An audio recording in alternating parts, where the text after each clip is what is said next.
The alarm did not sound like danger. It sounded like the end of something. I was standing on the observation deck of Outpost Verkala when the light above the door turned red and every voice in the room dropped to a whisper at the exact same moment. I remember that detail clearly because it was strange. Alarms usually make people shout. This one made everyone go quiet. I am Lyra Venn, and at that time I was a junior officer of the Kaith Border Watch, 3 years into my service, still young enough to believe that fear was something other people felt. My commanding officer, an older Kaith named Doran Ash, stood frozen at the sensor console with his hand pressed flat against the glass, as if he could stop the reading on the screen just by touching it. "Confirm the signature," he said, and his voice cracked on the second word. The technician beside him, a young woman named Petra Dell, ran the scan twice. Her hands were shaking. "Confirmed.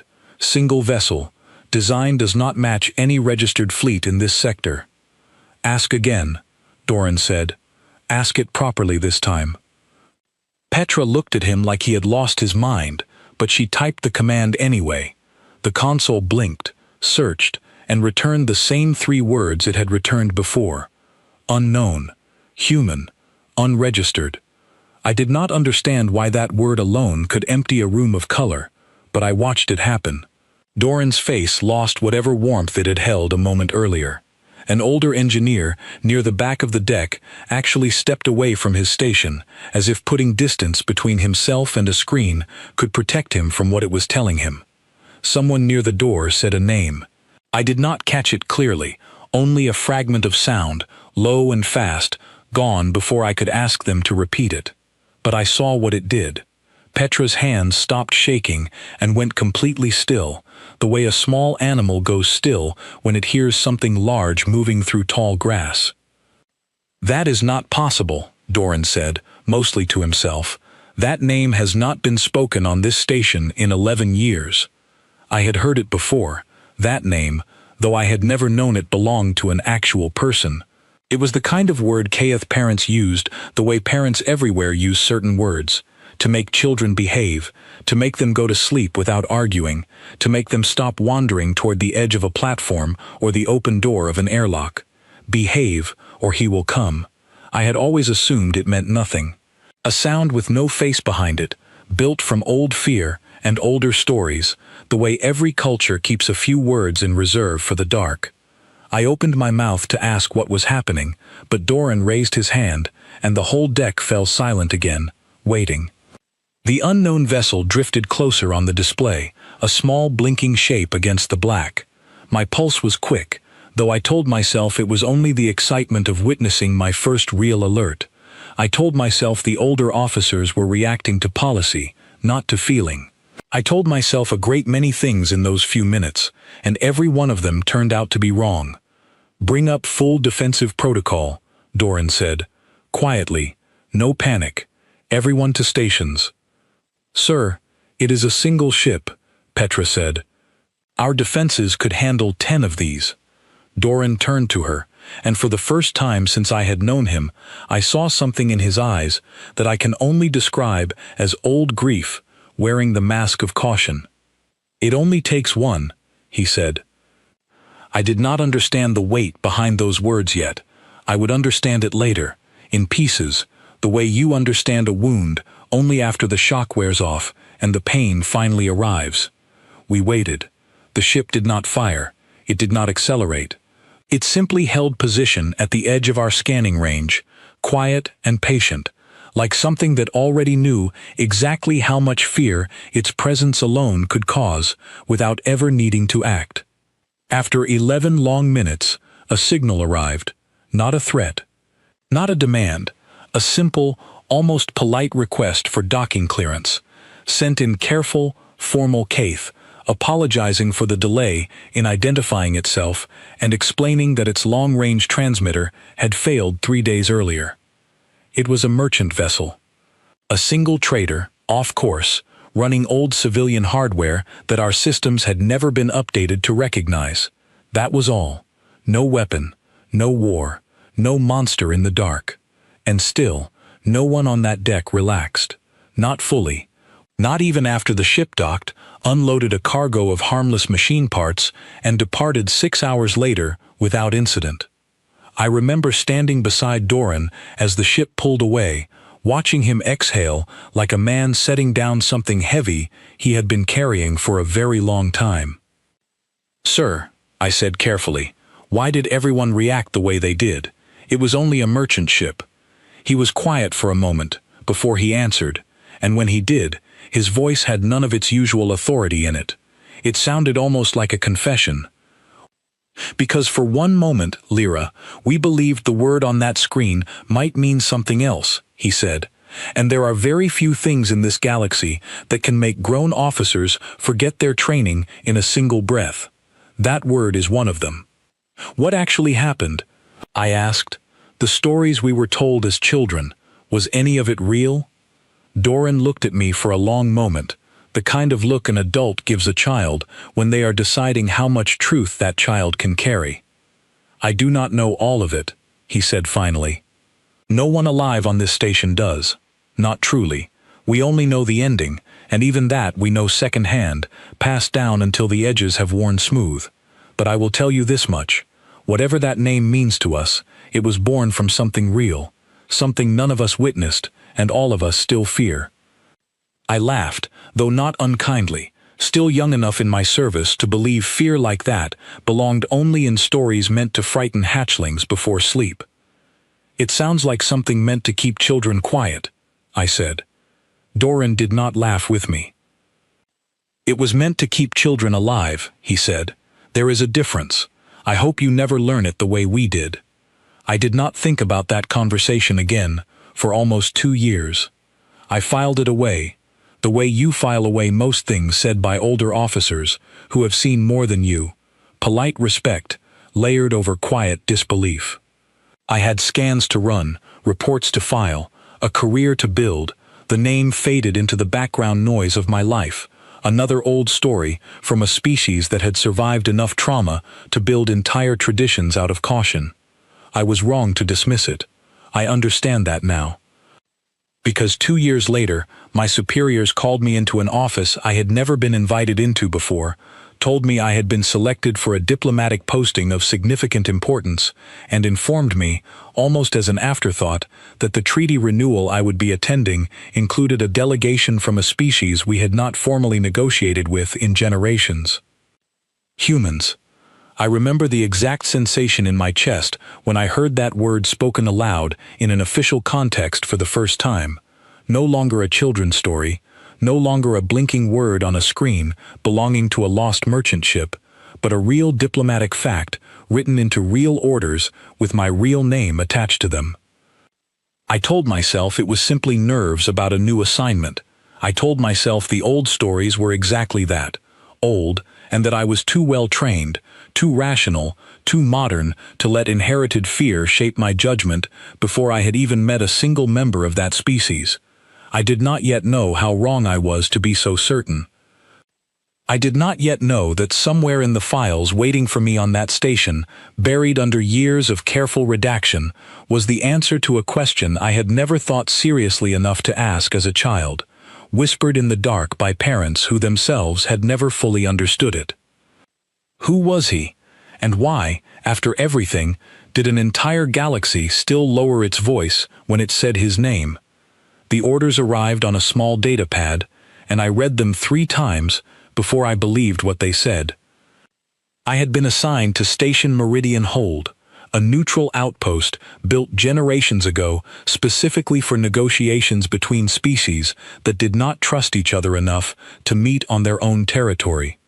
My task was simple in theory. Serve as junior attaché to the senior Kaith delegation during the renewal of the Ashen Accord, a treaty that kept 3 border regions from sliding back into open conflict. I had trained for exactly this kind of work. I had studied trade law, translation protocol, the careful choreography of formal diplomacy. None of my training had prepared me for the reaction of my own colleagues when they learned who else would be sitting at that table. "You volunteered for this?" asked Corin Vale, a fellow attaché I had known since training academy, when I told him my assignment over a shared meal the night before departure. "I did not volunteer," I said. I was selected. Then someone dislikes you, he said, only half joking. I laughed it off at the time, though the joke stayed with me longer than I expected. Over the following days, as word spread among the junior staff that human delegates would be present at Meridian Hold for the first time in longer than any of us had been alive, I began to notice a pattern I had first seen on that observation deck 2 years earlier. Grown officers, experienced negotiators, people who had faced down hostile fleets and furious trade disputes without flinching, all reacted the same way when the topic came up. A pause, a change in posture, a quiet unwillingness to discuss it further. 3 senior officers requested reassignment rather than attend. I found this almost funny, in a bitter sort of way. These were Kaith, who had served through actual border skirmishes, who had negotiated with pirate consortiums and hostile mining cartels without losing composure, and yet the mere presence of a human delegation on the guest manifest was enough to make them ask for a transfer. I decided, quietly, and perhaps a little arrogantly, that I would not be like them. I told myself that fear, built on second-hand stories, was not a form of wisdom. It was simply fear, dressed up in the language of caution, so that no one had to admit how irrational it actually was. I was proud of that thought. I held on to it the way you hold on to a belief you have not yet been forced to test. The night before I left for Meridian Hold, Doran Ash came to see me. I had not spoken to him since my transfer away from the border outpost, and I was surprised to find him waiting outside my quarters, older than I remembered, a little more tired around the eyes. "I heard about your assignment," he said, without any greeting first. "I assumed you would," I said. "News travels quickly among people who used to work together." He did not smile at that. He simply looked at me for a long moment, the same way he had looked at me on the observation deck 2 years earlier, deciding how much truth I could carry. "I am not here to tell you not to go," he said. "You could not refuse this posting even if you wanted to, and refusing it would only harm your career for no good reason. I am here to tell you something else." "Then tell me," I said. "Listen more than you speak while you are there," he said. "Read everything you are given access to, even the parts that seem irrelevant. And if you ever hear his name spoken aloud in that room, watch the reaction of everyone around you before you decide what to think about it yourself." "You still will not tell me what actually happened," I said. It was not quite an accusation, though it came close. "I have told you what I know," he said, "which is less than you think, and more than I wish it were. The rest is not mine to give you. It belongs to people who were there, and to whatever remains of the truth in the records at Meridian Hold, if the records have not been sealed too tightly for even a diplomat to reach." He left after that, without another word, and I stood in the corridor for a long time afterward, turning his warning over in my mind, trying to decide whether it was wisdom or simply another layer of the same inherited fear I had already decided to reject. I arrived at Meridian Hold 2 days later.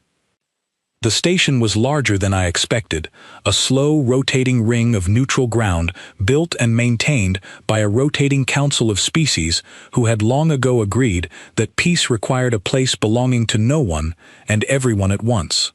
Docking control was calm and professional. The corridors were clean, well lit, filled with delegates and staff from a dozen different worlds moving briskly between meeting chambers. It did not feel like a place built on fear. It felt, for the first hour, exactly like what it was meant to be: ordinary, functional, safe. That impression did not survive the day. I was assigned quarters near the central diplomatic wing, and my first task was to review the full guest manifest with my senior officer, an experienced negotiator named Halvor Rees, who had handled treaty work for over 20 years. Halvor was sharp, efficient, and entirely unsentimental about protocol, which was why his reaction surprised me so much. We were going line by line through the confirmed delegations when he reached the entry for the human envoy and stopped scrolling. He did not say anything at first. He simply sat very still, staring at the screen, his jaw tight. "Is something wrong with the entry?" I asked. "No," he said, too quickly. Nothing is wrong with the entry. He resumed scrolling, but I noticed he skipped the rest of the human delegation's individual profiles entirely, moving straight to the next section of the manifest, as though the names beneath that heading did not exist. "Sir," I said carefully, "should I be reviewing their individual files as well?" "You will meet them in person soon enough," he said. "There is no need to read ahead." It was such an unusual answer from a man normally obsessed with preparation that I could not let it go. That evening, once my duties for the day were finished, I returned to the records office alone and requested access to the archived files related to previous human contact, the kind of background material any competent attaché would want before facing an unfamiliar delegation. The system returned an error I had never encountered before. Access restricted, clearance level insufficient. I tried again, adjusting my search terms, thinking perhaps I had simply misfiled the request. The same message appeared. I checked the General Historical Archive next, curious whether public record would offer anything at all, and found something almost stranger than a locked door. I found gaps. Entire sections of shared galactic history involving human contact had summaries only a few lines long, followed by notations that the detailed records had been sealed by mutual agreement between multiple governments, including my own. Mutual agreement. Multiple governments. Sealed. I sat in that quiet records office for a long time, staring at the blank space where history should have been. And I thought about what Doran had told me 2 years earlier. Whatever that name means to us, it was born from something real. I did not sleep well that night.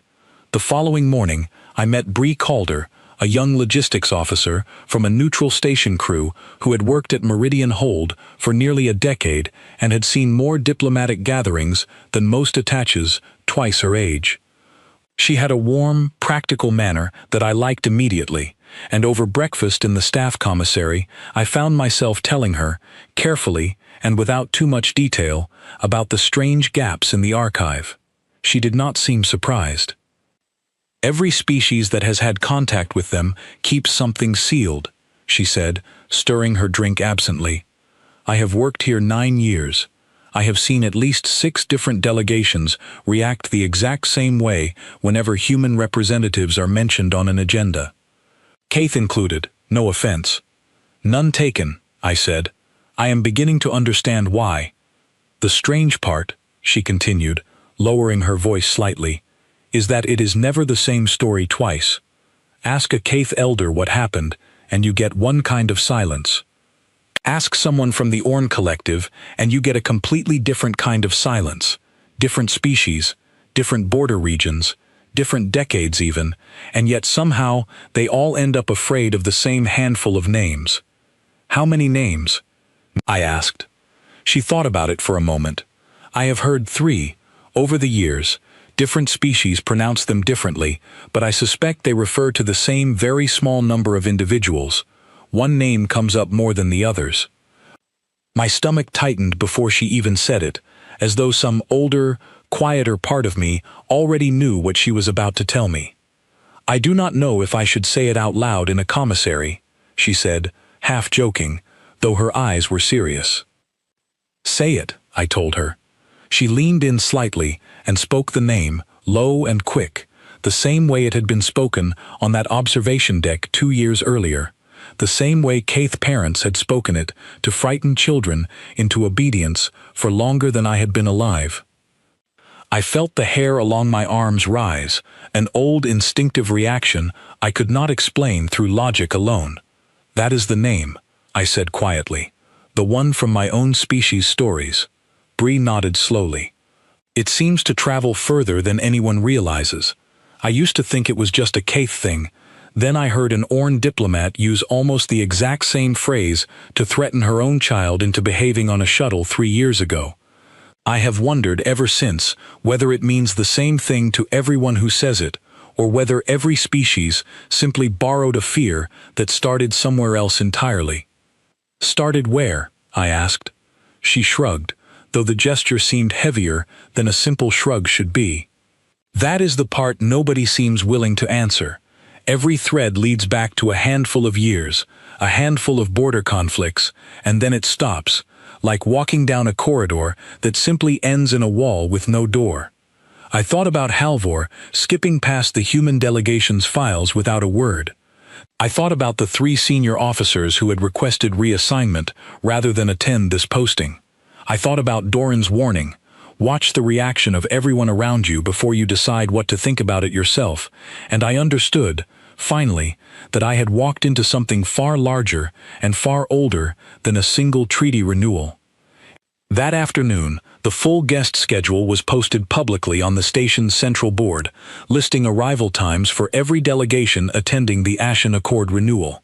I stood in front of that board, with Bree beside me, scanning the names, mostly unfamiliar, mostly unremarkable, until my eyes reached the human delegation's arrival slot. 6 names were listed beneath it. 5 of them meant nothing to me at all. The 6th was accompanied by a small formal title I did not recognize: Senior Advisor, listed last, as though whoever had built the schedule wanted that particular name to be the final thing anyone read. I did not recognize the name printed there. It was ordinary, simple, the kind of name that could belong to anyone. And yet, standing there in front of that board, I felt a chill move through me that had nothing to do with the station's climate controls, an instinct older than reason, telling me, quietly and insistently, that whatever I was about to walk into, it was not going to be the ordinary treaty renewal I had been trained for. Bree must have noticed my expression, because she touched my arm gently. "You should get some rest before tomorrow," she said. "Whatever this is, you will want a clear head for it." I nodded, though I did not sleep that night either. I lay awake instead, staring at the ceiling of my quarters, turning over every fragment I had gathered so far: the redacted archives, the frightened senior officers, the strange name that seemed to cross species and decades and borders without losing its power to silence a room. I did not yet know that within 2 days I would be standing close enough to that name to hear it spoken, not as a threat, not as a story, but as a simple, quiet introduction. I did not yet know how completely it would change what I believed about fear, about history, and about the species I had spent my entire life believing I understood better than I actually did. I spent the following day trying to behave like a professional attaché instead of someone chasing ghosts through old records, but I did not succeed for very long. The morning was filled with the ordinary business of treaty preparation, seating arrangements, translation checks, verifying that every delegation's dietary and environmental needs had been properly logged with station support staff. It was tedious work, and normally I would have found comfort in its simplicity. That day, every task felt like a thin layer stretched over something enormous moving beneath it, and I could not stop thinking about the name Bree had spoken so quietly over breakfast. During a break between meetings, I found myself walking the diplomatic wing alone, past meeting rooms belonging to delegations from a dozen different worlds, and I noticed something I had not paid attention to before. Outside one of the smaller conference rooms, a group of delegates from the Orn Collective stood in a tight cluster, speaking in low voices, their body language tense in a way that seemed out of proportion to a simple treaty renewal. I recognized one of them, an older Orn diplomat named Celis Caro, from a border trade summit I had attended 2 years earlier. She had been calm and unshakable then, famous among junior staff for negotiating an entire fishing rights dispute without raising her voice once. The woman standing outside that conference room barely resembled the one I remembered. Her hands were folded tightly in front of her, and she kept glancing toward the far end of the corridor, the direction from which the human delegation was scheduled to arrive. I approached carefully, introducing myself with the proper formal greeting, and asked if she had a moment to speak. She studied me for a long moment before nodding, though her eyes stayed wary. "You are Kaeth," she said, "attached to the Border Accord delegation." "I am," I said. "I noticed your delegation seemed concerned about something. I wondered if it was connected to logistics I might be able to help resolve." She almost smiled at that, though there was no real warmth in it. It is not a logistics problem, young one. It is an older kind of problem entirely. May I ask what kind? She glanced once more toward the far end of the corridor before answering, lowering her voice the way Bree had lowered hers in the commissary. My grandmother served during the last major conflict between the Orn Collective and several rival territories. She rarely spoke about those years. But there was one story she told more than once, always late at night, always in a voice barely above a whisper, about a human who arrived during the worst of the fighting and ended it in a single day, in a way she said she still could not fully explain, even decades later.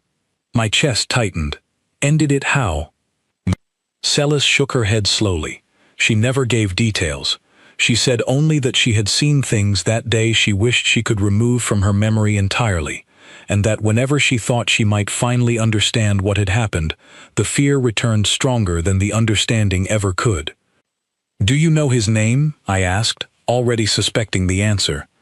Celis studied me carefully before answering, as though deciding whether I deserved to hear it confirmed. "The same name every species along that border learned to whisper afterward," she said. "The very same one I suspect you are asking about. Attaché." She did not say it aloud, not there in the open corridor, but I did not need her to. The confirmation alone was enough to settle something cold and certain in my stomach. I thanked her and continued down the corridor, my mind working faster than my steps, trying to organize the pieces I had gathered so far. A Kaith border conflict, an Orn collective border conflict, different decades, different regions, and yet the same name surfacing each time, always connected to a single overwhelming event that no one who witnessed it seemed able or willing to fully describe. That afternoon, I requested a meeting with the station's chief archivist, an elderly official from a neutral species called the Verith, who had overseen Meridian Hold's records for longer than most attaches had been alive. His name was Corin Bassett, and he greeted me with the patient, slightly weary courtesy of someone who had answered 1,000 similar requests before mine. "I would like access to historical records concerning early human contact along contested border regions," I said, keeping my tone as professional and unremarkable as I could manage, "for treaty preparation purposes." Corin studied me over the rim of his reading glasses for a long moment before responding. "That request comes across my desk more often than you might expect, Attaché Ven. Usually from young officers who believe they are the first to think of asking." "I assume that means the answer is no," I said. "The answer is complicated," he said. "Full unredacted records from that period are sealed under a joint agreement between several governments, Kaith included, and I do not have authority to override that seal for a junior attaché, however good her intentions." "Is there anything you can share?" I asked. "Even summaries, even fragments." He was quiet for a moment, and I sensed him weighing something internally, some old professional instinct, arguing with a more personal one. "I can show you the same summary fragments available in the General Historical Archive," he said finally. "Nothing beyond that. But I will tell you something the fragments will not, because I think you deserve at least that much honesty before you walk into a room with people who lived through what those fragments only hint at." "Please," I said. "The seal on those records was not requested by any single fearful government trying to hide something shameful," he said. "It was requested jointly by nearly every species who had contact with humanity during that period, including humanity itself. That is unusual, attaché. Governments rarely agree on anything, and they agree even less often on what should be hidden from their own people. When that many parties agree to seal something together, it typically means one of two things. Either the truth is so damaging that everyone involved wishes to avoid responsibility for it, or the truth is so overwhelming that no single government believed its own citizens were prepared to process it without unraveling something important about how they saw themselves." "Which do you believe it is?" I asked. Corin removed his glasses slowly and rubbed at the bridge of his nose, an old, tired gesture. "I have worked in this archive for 43 years, attaché. I have read every fragment permitted to remain in general circulation, cross-referenced against a dozen other partial accounts, smuggled out through unofficial channels over the decades. My honest belief, for whatever it is worth, is the second explanation. I do not believe humanity acted with cruelty during those years. I believe humanity acted with a kind of desperate, overwhelming necessity that terrified everyone who witnessed it, precisely because it worked exactly as intended. I sat with that for a long moment, turning the words over carefully. What worked exactly as intended? That, Corin said, sliding a small data file across the desk toward me, is a question I cannot answer fully, but I can give you what remains of the fragments. Read them carefully, attaché Venn, and remember that fragments, by their nature, are incomplete. Do not build your entire understanding on pieces that were never meant to stand alone. I took the file back to my quarters that evening and read through the night. The fragments were exactly that, broken pieces of a larger record, names redacted, locations generalized, timelines vague. But even in their incomplete form, a pattern began to emerge that made my skin feel cold despite the station's careful climate control. 3 separate border conflicts across 3 separate decades, involving 3 entirely different species, each one escalating toward what the fragments described only as total and irreversible loss. In each case, a single human envoy arrived, alone or nearly alone, during what the records called the final hours before collapse. And in each case, within a matter of days, the conflict ended, not through negotiation, not through gradual de-escalation, but through something the fragments consistently refused to name directly, referring to it only as the intervention. I read that word over and over throughout the night. The intervention, never described, never explained, only its aftermath recorded, carefully and clinically, as though whoever had compiled these fragments had deliberately chosen to document the outcome while refusing to document the method. In every single case, the fragments noted the same detail immediately following the intervention. The human envoy involved requested no recognition, accepted no honors, and in 2 of the 3 cases, departed the region entirely before formal ceremonies could even be arranged in their honor. One fragment, the most complete of the 3, included a partial quote attributed to an unnamed Caith commander from that period, preserved apparently because it had been spoken publicly enough that full redaction proved impossible. "I do not know what I witnessed today," the quote read. "I only know that I am alive to describe not knowing it, and that the man responsible walked away from what he did as though it had cost him something none of us will ever be permitted to understand." I set the data file down and sat very still in the quiet of my quarters, listening to the low hum of the station around me, feeling something shift inside my understanding of my own species' history, something I could not yet name, but could already feel reorganizing itself into a shape I had never considered before. I thought of Doran's warning on that observation deck 2 years earlier. It only takes one.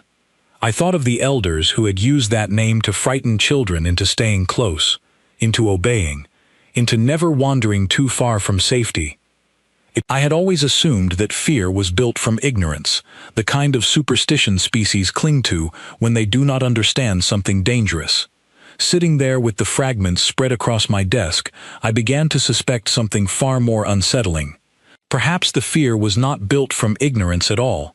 Perhaps it was built from precise, painful understanding, passed down carefully enough that even generations later, no one needed the full details to know exactly how much respect that name deserved.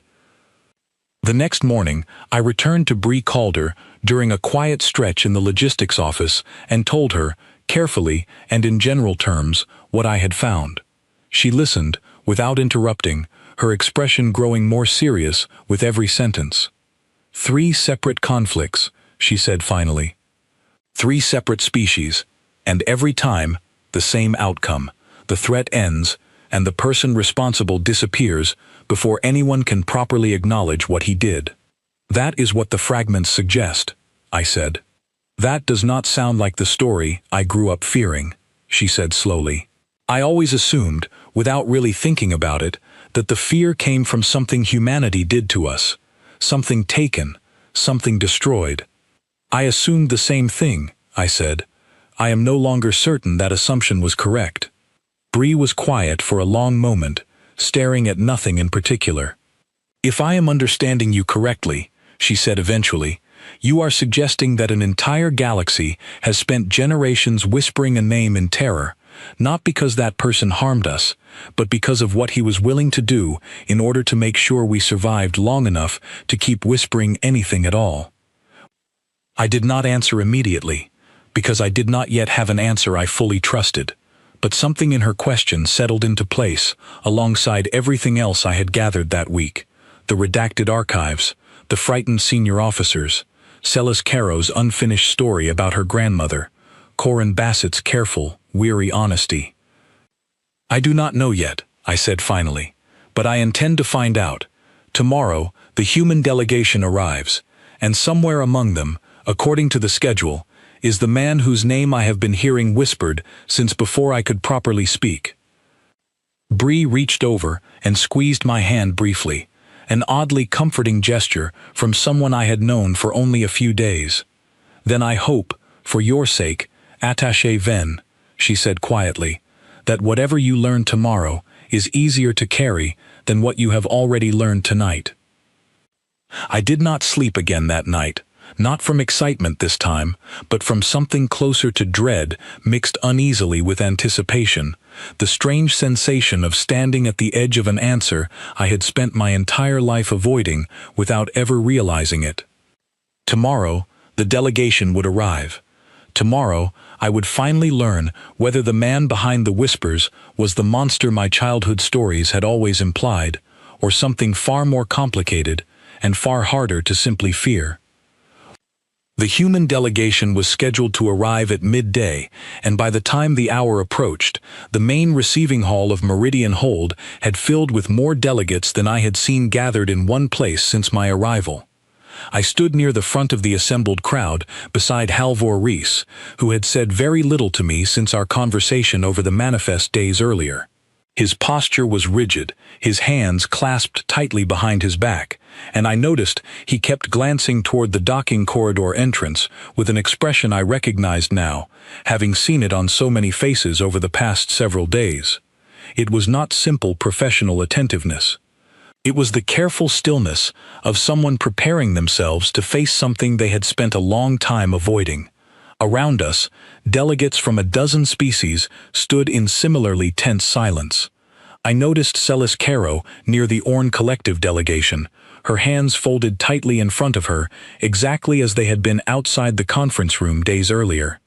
Even the neutral station staff, people who saw diplomatic arrivals on a near-constant basis, seemed to have gathered in greater numbers than usual, drawn by something beyond simple curiosity. The doors at the far end of the receiving hall opened precisely on schedule, and the human delegation entered. I do not know exactly what I expected. Perhaps some part of me, despite everything I had read and heard over the previous days, still carried a small remnant of childhood imagination, expecting something imposing, something visibly dangerous, some outward sign that would explain why an entire galaxy had learned to lower its voice at the mention of this species. What I saw instead was 5 people in simple formal attire, walking calmly into the hall with the unremarkable composure of any diplomatic delegation arriving anywhere. A woman near the front, introduced moments later as the lead negotiator, carried herself with practiced professional warmth. Beside her walked a younger man, clearly an aide, carrying a data case and looking slightly nervous, an expression I found strangely comforting in its ordinariness. 2 others followed, engaged quietly in conversation with each other, and behind them all, walking a half-step apart from the group, was a 6th figure. He was older than the others, silver-haired, dressed more plainly than the rest of the delegation, without any of the formal insignia the others wore. He did not walk with any particular ceremony or announcement of importance. If I had passed him in a station corridor without context, I would have assumed he was simply a senior aide, or perhaps a retired official brought along for advisory purposes. And yet, the moment he crossed the threshold into that receiving hall, I felt the entire room shift around me, a change so immediate and so widely shared that it could not have been my imagination alone.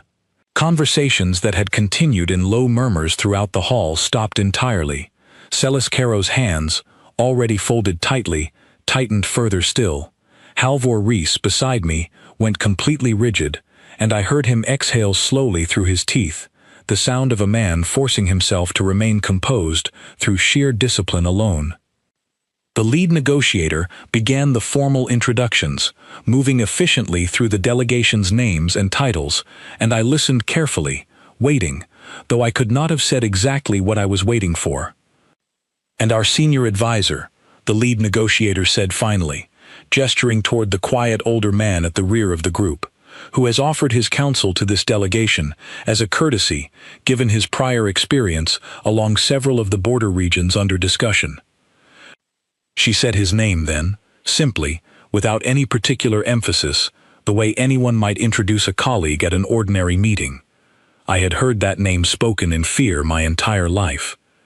I had heard it whispered by parents to frighten children into obedience, murmured by frightened technicians on an observation deck 2 years earlier, spoken carefully and reluctantly by an Orn diplomat outside a conference room days before, buried in redacted fragments describing an intervention no record seemed willing to fully explain.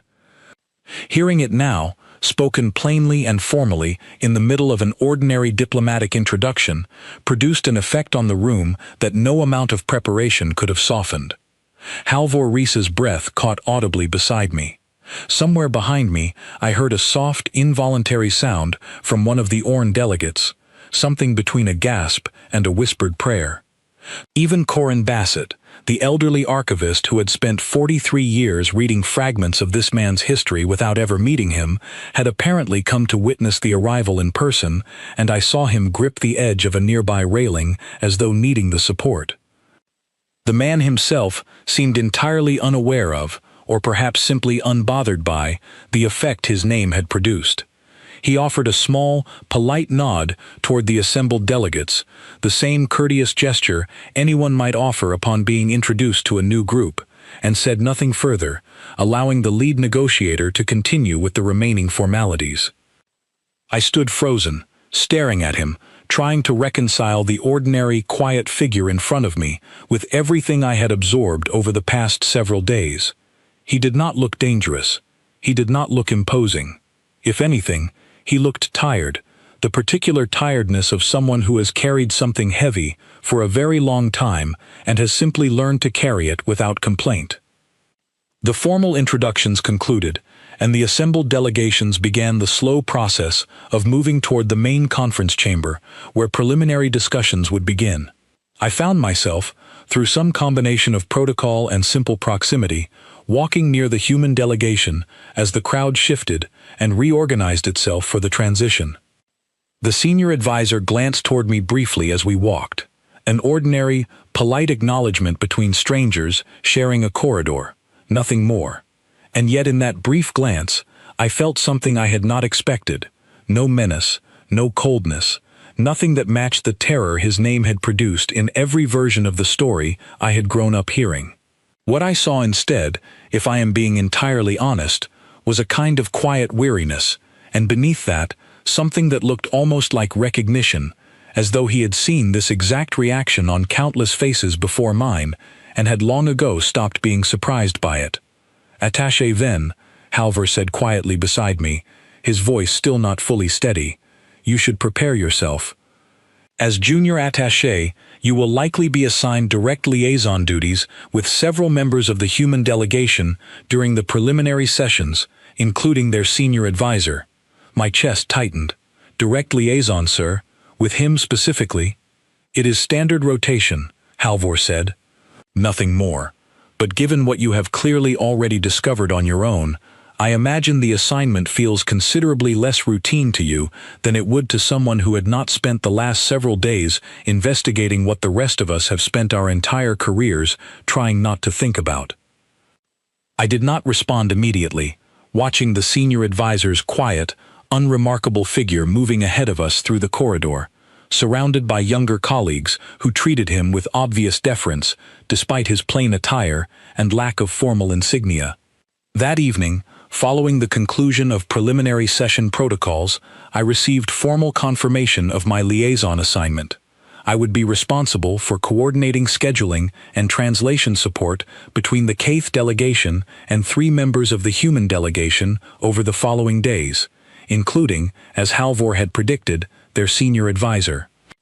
I stood outside the small meeting room assigned for our first coordination session that evening, my hand hovering near the door control, more nervous than I had been at any point during my entire career, including my very first solo negotiation as a newly certified attaché.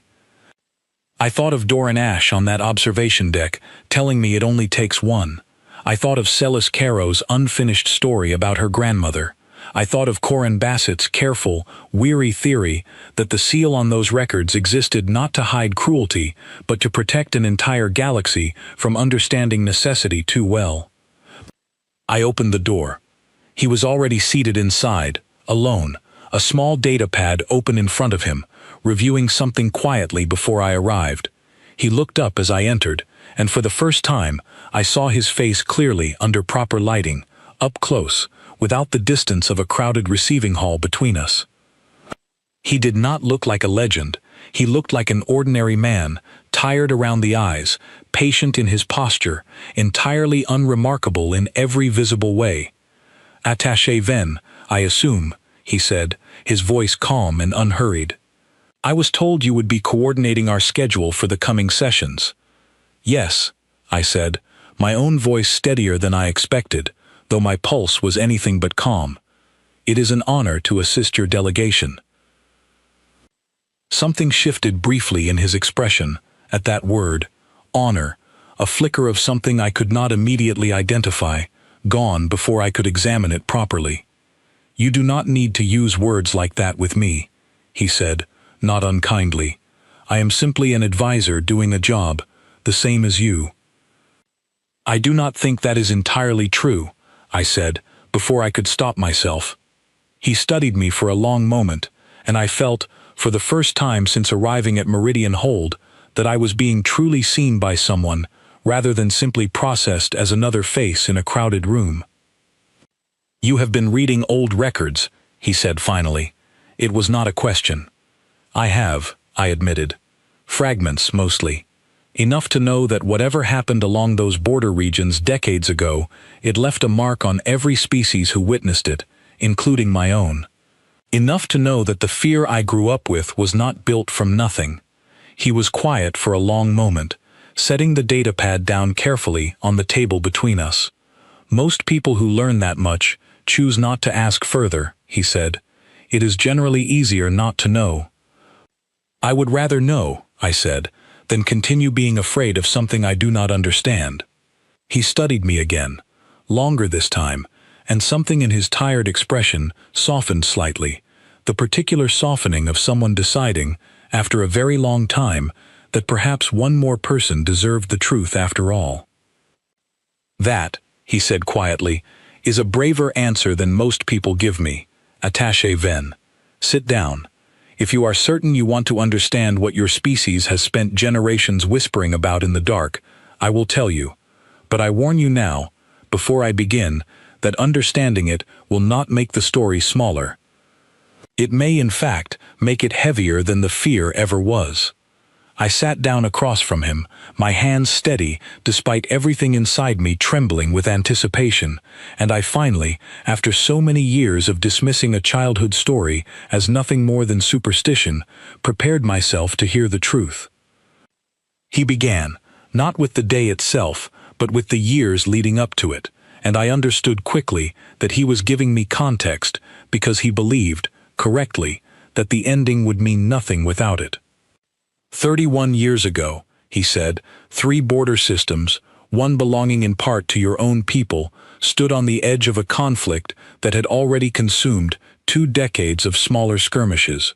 A faction had risen from the wreckage of an earlier war, calling themselves the Ash Coil, built from the resentment of a dozen defeated worlds who believed the only path forward was ensuring no one else could ever defeat them again. I have read fragments describing that period, I said quietly. Nothing this detailed.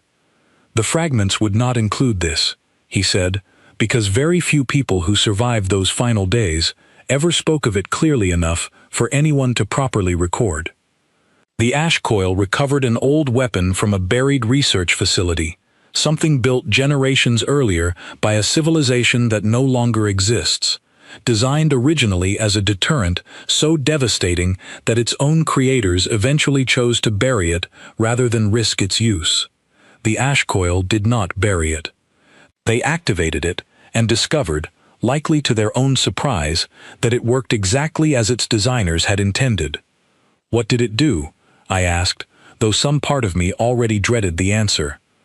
It was designed to collapse the structural integrity of a star system's outer shell in a controlled cascade, he said. Not destruction in the way most conflicts understand it. Erasure. 3 systems, home to civilian populations numbering in the tens of millions, gone within hours of full activation, with no possibility of evacuation once the cascade began. The ash coil intended to use it as a demonstration, to force surrender from every remaining resistance in the region before word of its existence could spread far enough for anyone to organize a proper defense. I felt something cold settle in my chest. How close did they come to using it? Closer than anyone comfortable with peace should ever have to imagine, he said. By the time Allied fleets from several species, including a Kaith border detachment, managed to locate the weapons control vessel, the activation sequence had already begun. Every calculation available to our combined technical staff agreed on one point. There was no way to disable the sequence remotely, no way to destroy the vessel quickly enough without triggering an even faster, uncontrolled version of the same cascade. The only viable path required someone physically aboard that vessel, reconfiguring the activation matrix from within, in the very short window before the sequence became irreversible. You went aboard, I said. It was not a question. I did, he said simply.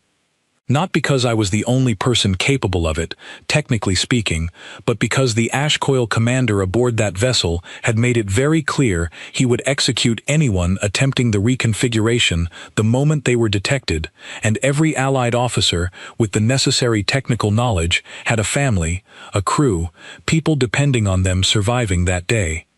I did not have those particular ties at the time, not in the way they did. It seemed in that moment like a simple calculation. I sat very still, absorbing what he was describing, the enormous, quiet weight behind such a plain phrase, a simple calculation. The ash coil commander caught me before I reached the matrix, he continued. There was no way around that. Their security aboard that vessel was thorough, and I was not attempting to hide, only to move quickly enough to reach the controls before I was stopped. When he had me and understood exactly what I intended to do, he offered me a choice. Meant to be cruel, I believe, though I do not think he expected the answer he received. He told me he would allow me to disable the cascade on the condition that I remained aboard the vessel afterward, permanently, as insurance against any future attempt by Allied forces to strike against his remaining fleet. He believed, correctly, that no negotiator sent to save 3 systems would refuse that condition once faced with the alternative. What did you tell him? I asked, my voice barely above a whisper. I told him I accepted, he said, because at that moment, the specific cost to me personally mattered far less than the tens of millions of lives depending on the cascade never completing. I reconfigured the matrix as agreed. I disabled the sequence with less than 4 minutes remaining before it became irreversible. By every calculation our technical staff had prepared beforehand. And then, because the ash coil commander was not a man who honored agreements he no longer needed to honor, he attempted to ensure I would never leave that vessel in any condition, permanent or otherwise. I realized, sitting there, that I had stopped breathing properly, waiting for the rest. I am not going to describe the details of what followed, he said, and for the first time since he had begun speaking, I saw something genuinely difficult cross his expression, quickly controlled, but present. It is not relevant to why your people learned to whisper my name, and I do not believe reliving it serves either of us. What matters is that I survived that vessel, though not entirely intact, and that the Allied fleet, upon breaching the vessel's defenses roughly 6 hours later, found the Cascade fully disabled and the ash coil command structure aboard that particular vessel no longer capable of continuing the conflict. 6 hours, I said quietly. You were alone with him for 6 hours after disabling the weapon. I was, he said, and offered nothing further on that point, and I understood, from the careful stillness in his voice, that I should not ask him to. The 3 systems survived, he continued instead, his tone shifting back toward something steadier. The ash coil faction, having lost their primary weapon and their command vessel in a single engagement, collapsed within the following months, unable to recover the momentum they had built over the previous years. Peace held along that border for the following 3 decades, largely intact, largely because the specific threat that had driven the conflict no longer existed. That is the intervention, I said quietly. The word, the fragments used, without ever explaining what it meant. That is one of them, he said. There were others, in other regions, over other years, different circumstances, different costs, though the underlying pattern rarely changed. Someone, somewhere, needed to make an impossible calculation quickly enough to matter, and it became, over time, the kind of task people assumed I would accept, given how the first instance had ended. I sat in silence for a long moment, trying to reconcile everything I had absorbed over the past several days with the quiet, tired man sitting across from me, calmly describing decisions that had apparently reshaped the survival of entire star systems as though recounting an ordinary difficult day at work.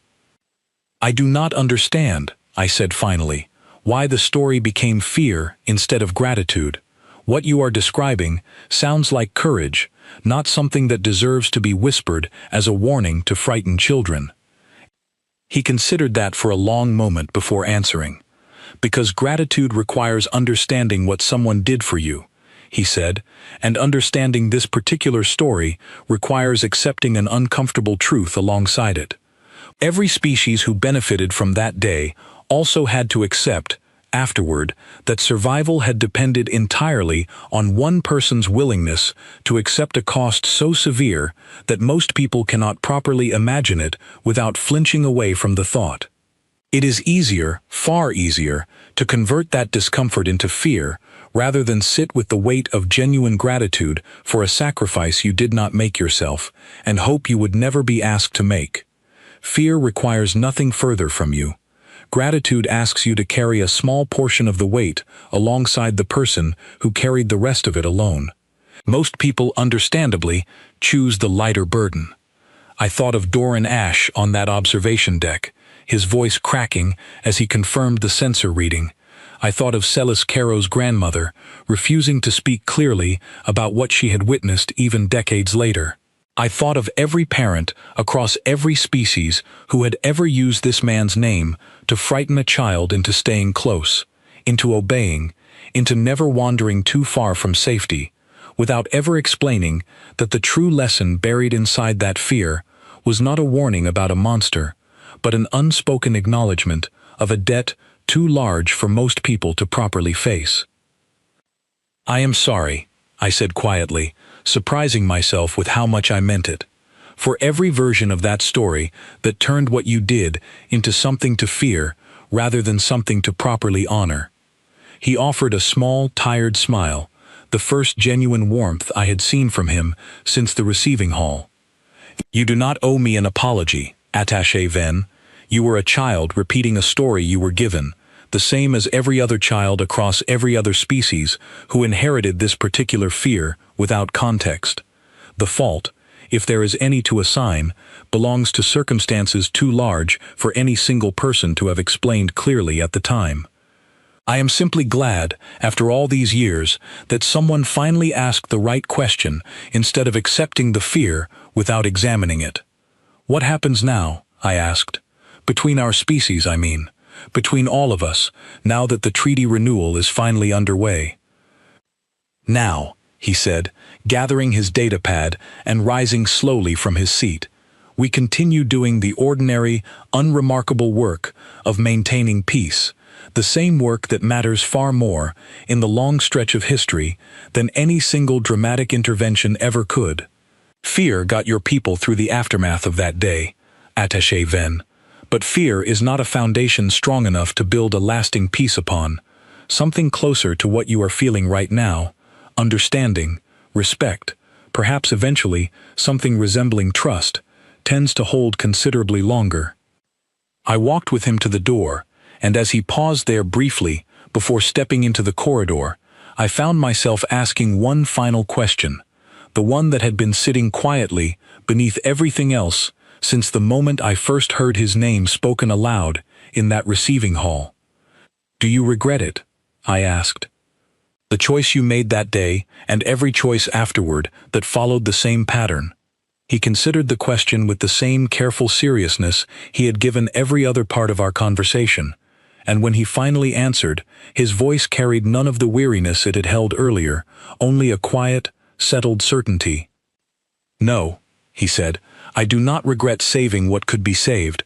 I regret sometimes what it cost to save it. Those are not the same feeling, Attaché Ven, and I have learned, over many years, not to confuse them." He left after that, and I stood alone in the small meeting room for a long while, thinking about the observation deck 2 years earlier, about Doran Ash's tired warning, about an entire galaxy that had spent generations whispering a single name in the dark without ever fully understanding what that name actually represented. They had whispered it in terror, believing it belonged to something to fear. I understood now, standing there in the quiet aftermath of everything I had learned, that they should have been whispering it in gratitude instead. For a man who had walked into the worst possible day imaginable, made an impossible calculation without hesitation, and carried the cost of that calculation quietly, ever since, never once asking anyone else to help him carry it. The treaty renewal proceeded over the following days without further incident. 3 separate delegations working carefully toward an agreement that would hold, hopefully, for another generation. I served as liaison throughout, listening more than I spoke, exactly as Doran had once advised me, and I found, by the time the final signatures were exchanged, that the fear I had carried since childhood had not disappeared entirely, but had transformed into something steadier, something closer to respect for a man who had never once asked to be feared, only to be allowed to do what needed doing. I think of him still, sometimes, when I hear his name whispered elsewhere, among newer generations who have inherited the same story without the same context I was fortunate enough to receive. I no longer correct them harshly when I hear it spoken with fear, because I understand now how difficult it is to carry gratitude for a debt that large. But I tell them, gently, whenever I have the chance, that the man behind that whispered name was never the monster the stories implied. He was simply the last thing standing between an entire region of the galaxy and total annihilation, on a day when no one else was able to stand there instead, and in all the years since, not one person he saved had ever properly found the words to thank him. I hope, in my own small way, that I finally have.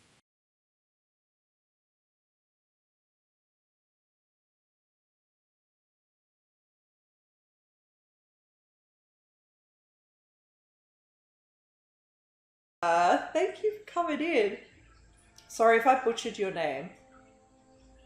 You've come in here before, haven't you? I'm sure you have.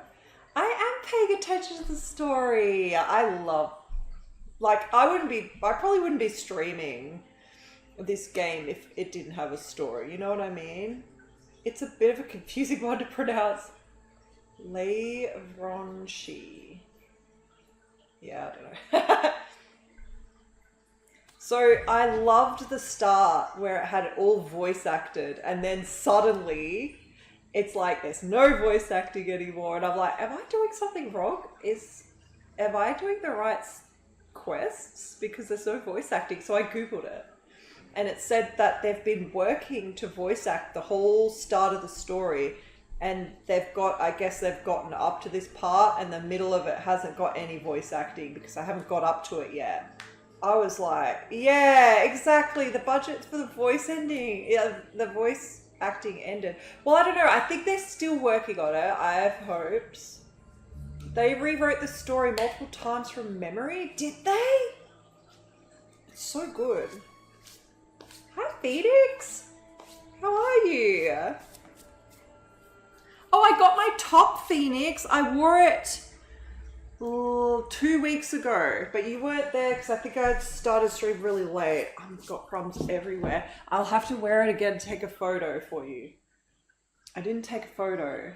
It's really cute. I think it's in my VODs if you want to see. I don't know if the budget did end. I think they're still doing it. It's so cute. I've got hopes that they're still doing it, you know? Oh god, I'm stuck on something.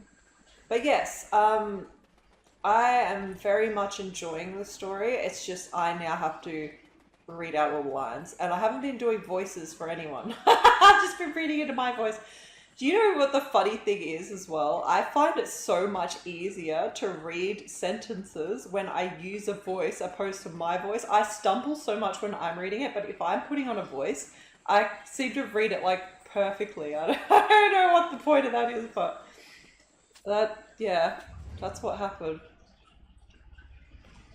I don't know, it's just fun to think they blew the budget. He's making up stories. But yeah, I think in a lot of multiplayer games, I've never paid attention to the story. But for streaming, you have to, you know? Pronounce my name in a fake French accent, please. Levranche. I can't do it. Levranche. Levron? I can't do the she part. Levranche. I'm gonna call you Leviosa. That's a good one.